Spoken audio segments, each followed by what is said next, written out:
After the demonstrations by Generation Z, one of the biggest questions that people have to face right now and that the country has to face is, what is the next step or next move forward? It is very clear that the challenges that Generation Z came out to demonstrate about are not just challenges that were created by the Kenya Kwanza government. However, we thank God that the Kenya Kwanza government created the straw that broke the camel's back. The Kenya government facilitated that process that created the anger, sufficient anger in Generation Z to come out and demonstrate in a way that has never been done before.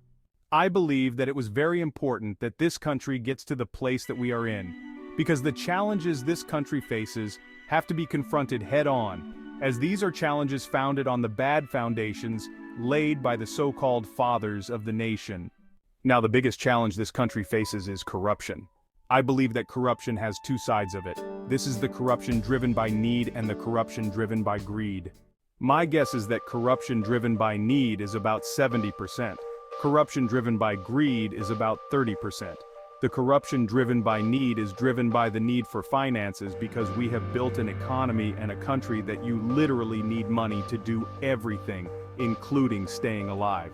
It is the kind of economy that makes you totally useless and irrelevant if you don't have money.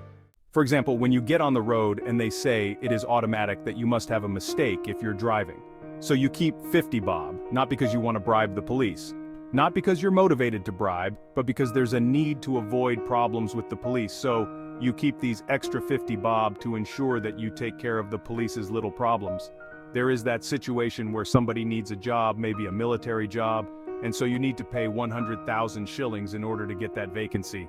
These people are driven to do things to get the money that they need in order to take care of these problems. They'll be corrupt. Then, as Kenyans, we have explained that the reason people are being corrupt is because they are underpaid and because they have issues that their salaries cannot take care of. That opens up the door for corruption based on the need. And corruption based on greed is there because there are people who have a need to accumulate much more than they can ever spend.